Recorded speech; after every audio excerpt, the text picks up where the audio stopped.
Hi friends, എല്ലാ കൂട്ടുകാർക്കും idea ഗാരേജിന്റെ പുതിയൊരു വീഡിയോയിലേക്ക് വീണ്ടും സ്വാഗതം. കഴിഞ്ഞ പ്രാവശ്യം നിങ്ങളെല്ലാവരും കണ്ടിട്ടുണ്ടാകും നമ്മളൊരു റോക്കറ്റ് അടുപ്പ് ഉണ്ടാക്കിയത്. ഇന്ന് നമ്മൾ ആ റോക്കറ്റ് അടുപ്പിൽ ഒരു അടിപൊളി കുക്കിംഗ് പരിപാടിയാണ് പ്ലാൻ ചെയ്തിട്ടുള്ളത്. അപ്പം നമ്മൾ ഇന്ന് ഉണ്ടാക്കാൻ പോകുന്നത് എന്താണെന്ന് വെച്ചാൽ ഫ്രഞ്ച് ഫ്രൈസ് ആണ് നമ്മൾ ഇന്ന് ഉണ്ടാക്കാൻ പോകുന്നത്. ബർഗർ അതേപോലെ ബ്രോസ്റ്റ് ഇതിന്റെ കൂടെ ഒക്കെ നമ്മൾ ധാരാളം കഴിച്ചിട്ടുണ്ടാവും. ഈ ഒരു ഫ്രഞ്ച് ഫ്രൈസ് എന്ന സംഭവം എല്ലാവർക്കും, കുട്ടികൾക്കും മുതിർന്നവർക്കൊക്കെ ഒരുപാട് ഇഷ്ടപ്പെട്ട ഒരു സംഭവമാണ് ഇത്. അപ്പോൾ നമ്മൾ ഇന്ന് നമ്മുടെ റോക്കറ്റ് അടുപ്പിൽ ഇത് തയ്യാറാക്കാൻ പോവുകയാണ്. അപ്പോൾ നമുക്ക് നേരെ നമ്മുടെ വീഡിയോയിലേക്ക് കിടക്കാം. അതിനു മുന്നായിട്ട് നമ്മുടെ ചാനൽ ഇതുവരെ നിങ്ങൾ സബ്സ്ക്രൈബ് ചെയ്തിട്ടില്ലെങ്കിൽ തീർച്ചയായിട്ടും സബ്സ്ക്രൈബ് ചെയ്യണം. അതേപോലെ അതിൻ്റെ തൊട്ടടുത്തുള്ള ബെല്ലൈക്കണും കൂടി ഒന്ന് എനാബിൾ ചെയ്യുകയാണെങ്കിൽ നമ്മൾ അപ്ലോഡ് ചെയ്യുന്ന പുതിയ പുതിയ വീഡിയോസ് നിങ്ങൾക്ക് പെട്ടെന്ന് തന്നെ നോട്ടിഫിക്കേഷനായി എത്തുന്നതാണ്. അപ്പോൾ നമുക്ക് ഒട്ടും വൈകേണ്ട, നമുക്ക് നേരെ നമ്മുടെ ഫ്രഞ്ച് ഫ്രൈസ് ഉണ്ടാക്കുന്ന വീഡിയോയിലേക്ക് പോകാം. അപ്പോൾ നമ്മളിവിടെ ഒരു 2 കിലോ ഉരുളക്കിഴങ്ങാണ് എടുത്തിട്ടുള്ളത്. അതായത് അത്യാവശ്യം വലിയ കിഴങ്ങാണ് എടുത്തിട്ടുള്ളത്. അപ്പോൾ നിങ്ങൾ ഇതേപോലെ ഉണ്ടാക്കി നോക്കുകയാണെങ്കിൽ അത്യാവശ്യം വലുത് തന്നെ എടുക്കാൻ നോക്കുക. അപ്പോൾ നമുക്ക് ആദ്യം തന്നെ ഇതിൻ്റെ തൊലിയൊക്കെ ഒന്ന് ചെത്തിയെടുക്കണം. അതിനായിട്ട് ഒരു പീലറോ കത്തിയോ ഉപയോഗിച്ചിട്ട് ഇതേപോലെ ചെത്തിയെടുക്കുക.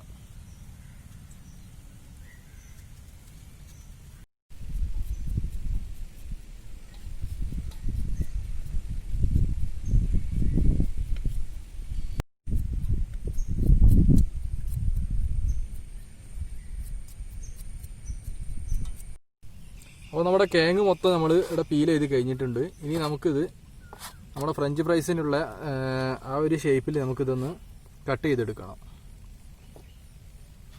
അപ്പോൾ ആദ്യം ഇതിൻ്റെ 2 സൈഡ് നമ്മൾ ചെറുതായിട്ടൊന്ന് കട്ട് ചെയ്ത് മാറ്റുകയാണ്.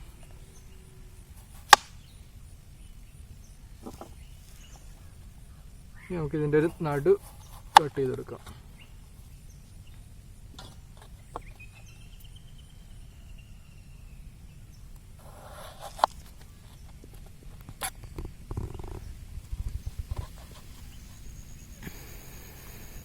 ഈ ഒരു രൂപത്തിൽ നമുക്ക് ഒരുപാട് തിന്നായിട്ട് ചെയ്യരുത്, കുറച്ച് കട്ട് ചെയ്യണം. ഈ ഒരു രൂപത്തിൽ നമുക്കിങ്ങനെ സ്ലൈസ് ചെയ്തെടുക്കാം.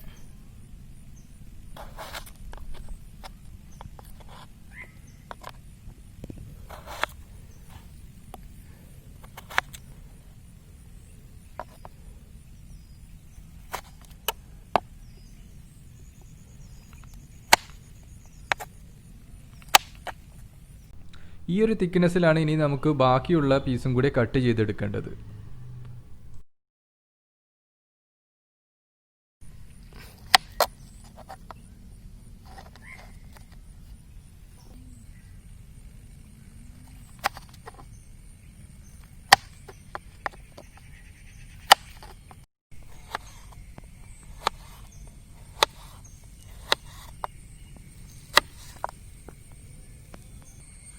അപ്പോൾ നമ്മളിത് നല്ലതുപോലെ അരിഞ്ഞെടുത്തിട്ടുണ്ട് ഓരോ പീസായിട്ട്. ഇനി നമുക്കിതൊന്ന് കഴുകി എടുക്കണം.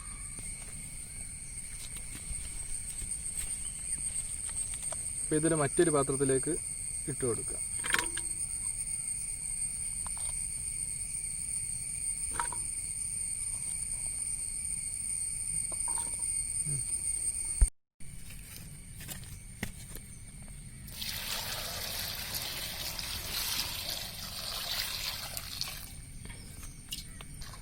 ഇനി നമുക്കിത് നല്ലതുപോലെ കഴുകി വൃത്തിയാക്കി എടുക്കണം.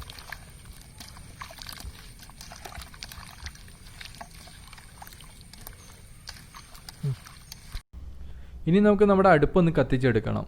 ഇത് നമ്മൾ നേരത്തെ അരിഞ്ഞു വെച്ചിട്ടുള്ള നമ്മുടെ കിഴങ്ങൊന്ന് പുഴുങ്ങിയെടുക്കേണ്ടതുണ്ട്. അതിന് വേണ്ടിയിട്ടാണ്. അത് നമുക്കൊരു പാത്രം വെച്ച് കൊടുക്കാം.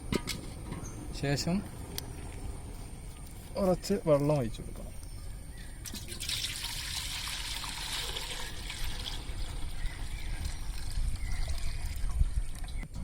ഇനി ഇത് തിളച്ച് വരുന്നത് വരെ കുറച്ച് സമയം ഒന്ന് കാത്തിരിക്കണം.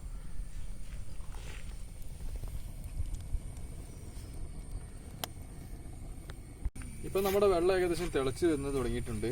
അപ്പോൾ നേരെ നമുക്ക് നമ്മുടെ ഈ ഒരു സ്ലൈസ് ചെയ്ത് വെച്ച കിഴങ്ങ് നമുക്ക് ഇതിലേക്ക് ഇട്ട് കൊടുക്കാം.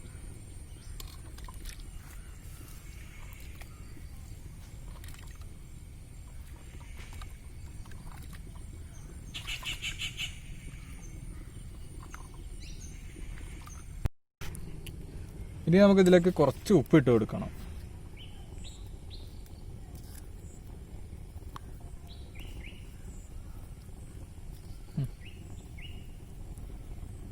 ഇപ്പോൾ ഏകദേശം തിളച്ച് തുടങ്ങിയിട്ടുണ്ട്. അപ്പോൾ തിളച്ച് തുടങ്ങുന്ന സമയത്ത് തന്നെ നമുക്കിത് ഇറക്കി വെക്കാം. നല്ലതുപോലെ തിളയ്ക്കേണ്ട ആവശ്യം നമുക്കില്ല. ഇപ്പോൾ നമ്മൾ തിളപ്പിച്ചെടുത്തിട്ടുള്ള ഈ ഒരു വെള്ളമെല്ലാം നമുക്കൊന്ന് വാർത്തെടുക്കണം.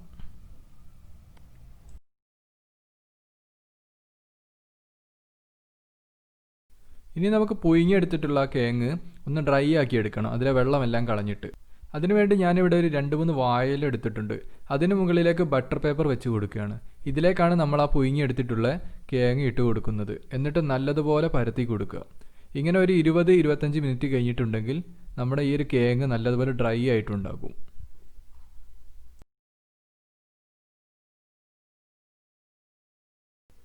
ഇത് നല്ലതുപോലെ തന്നെ പരത്തി കൊടുക്കണം, എന്നാൽ മാത്രമേ നമുക്ക് നല്ല രീതിയിൽ ഡ്രൈ ആയിട്ട് കിട്ടുകയുള്ളൂ. ഇങ്ങനെ ഡ്രൈ ആയാൽ മാത്രമേ നമ്മൾ പൊരിച്ചെടുക്കുമ്പോൾ ഇതിൽ ക്രിസ്പി ആയിട്ട് നമുക്ക് കിട്ടത്തുള്ളൂ.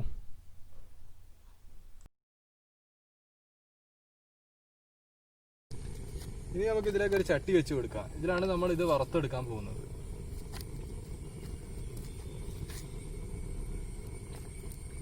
ഇനി നമുക്ക് ഇതിലേക്ക് ഓയിൽ ഒഴിച്ച് കൊടുക്കണം. നമ്മളിവിടെ 1 ലിറ്റർ ഓയിലാണ് എടുത്തിട്ടുള്ളത്.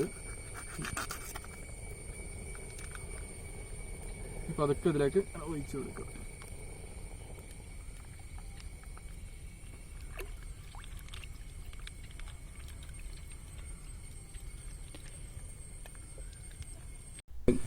ഇപ്പോൾ എണ്ണ നല്ലതുപോലെ ചൂടായിട്ടുണ്ട്. ഇനി നമുക്ക് നമ്മൾ മാറ്റി വെച്ചിട്ടുള്ള കേങ്ങ് ഇതിലേക്ക് കുറച്ചായിട്ട് ഇട്ട് കൊടുക്കുക.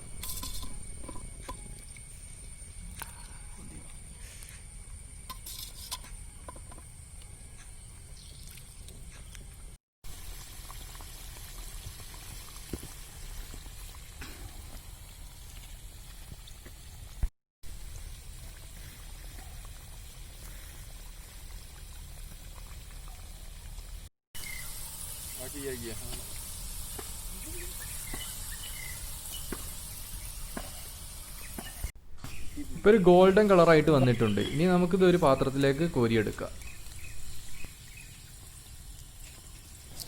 നമ്മളൊരു 20-25 മിനിറ്റ് നേരം ലോ ഫ്ലെയിമിലാണ് ഇത് വേവിച്ചെടുത്തത്. നമ്മൾ വറുത്തെടുത്തിട്ടുള്ള ഫ്രഞ്ച് ഫ്രൈസ് നമ്മൾ മാറ്റി വെക്കുന്നത് 2 വാഴയില വെച്ച് അതിൻ്റെ മുകളിൽ ബട്ടർ പേപ്പർ വെച്ച് അതിൻ്റെ മുകളിലേക്കാണ് നമ്മൾ മാറ്റി വെക്കുന്നത്. നമ്മൾ കോരിയെടുക്കുമ്പോഴുള്ള എണ്ണ ഒന്ന് ഡ്രൈ ആയി കിട്ടാൻ വേണ്ടിയിട്ടാണ് ഇങ്ങനെ ചെയ്യുന്നത്. ഇപ്പം നമ്മൾ ആദ്യത്തെ ട്രിപ്പ് ഒന്ന് വറുത്തെടുത്ത് കഴിഞ്ഞു. ഇനി നമുക്ക് രണ്ടാമത്തെ ട്രിപ്പ് ഒന്ന് വറുത്തെടുക്കാം.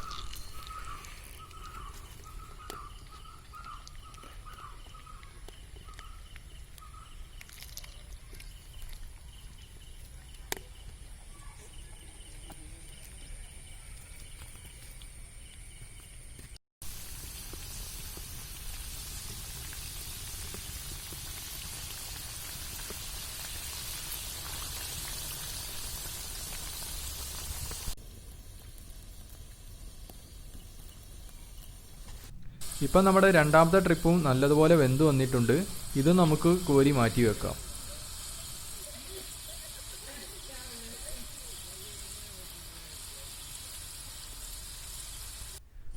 നമുക്ക് കുറച്ചും കൂടി വറുത്തെടുക്കാനുണ്ട്. പക്ഷേ സമയം കുറച്ച് വൈകിയതിനാലും വെളിച്ചം കുറഞ്ഞു വരുന്നതിനാലും നമ്മളത് വീഡിയോയിൽ കാണിക്കുന്നില്ല. നമ്മളിപ്പോൾ ഉണ്ടാക്കിയതൊന്ന് ടേസ്റ്റ് നോക്കിയിട്ട് നമ്മുടെ വീഡിയോ ഇവിടെ അവസാനിപ്പിക്കാൻ പോവുകയാണ്.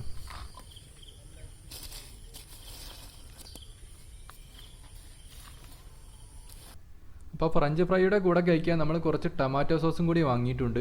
ടൊമാറ്റോ സോസ് കൂട്ടിയിട്ടാണ് നമ്മൾ ഫ്രഞ്ച് ഫ്രൈ കഴിക്കുന്നതെങ്കിൽ നല്ല അടിപൊളി ടേസ്റ്റ് ആയിരിക്കും. അപ്പോൾ നമ്മുടെ രുചികരമായ ഫ്രഞ്ച് ഫ്രൈസ് ഇവിടെ തയ്യാറായിരിക്കുകയാണ്. ഇനി നമുക്കതൊന്ന് കഴിച്ച് നോക്കിയിട്ട് അഭിപ്രായം പറയാം. അശ്വിൽ വാ,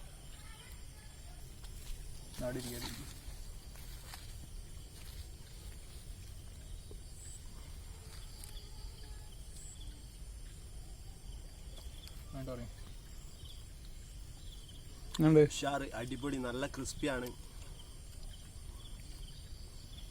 അപ്പോൾ നമ്മുടെ വീഡിയോ ഇവിടെ അവസാനിക്കുകയാണ്. നമുക്ക് ഇതിനും നല്ല മികച്ചൊരു വീഡിയോ ആയിട്ട് നമുക്ക് വീണ്ടും കാണാം. അപ്പോൾ നമ്മുടെ ചാനൽ ഇതുവരെ സബ്സ്ക്രൈബ് ചെയ്തിട്ടില്ലെങ്കിൽ തീർച്ചയായിട്ടും സബ്സ്ക്രൈബ് ചെയ്യുക. അതേപോലെ നിങ്ങളുടെ അഭിപ്രായങ്ങളും നിർദ്ദേശങ്ങളും കമൻറ്റ് ബോക്സിൽ പറയുക. അപ്പോൾ നമുക്ക് ഇതിലും മികച്ചൊരു കിടക്കൻ വീഡിയോ ആയിട്ട് നമുക്ക് വീണ്ടും കാണാം. അതുവരേക്കും ബൈ.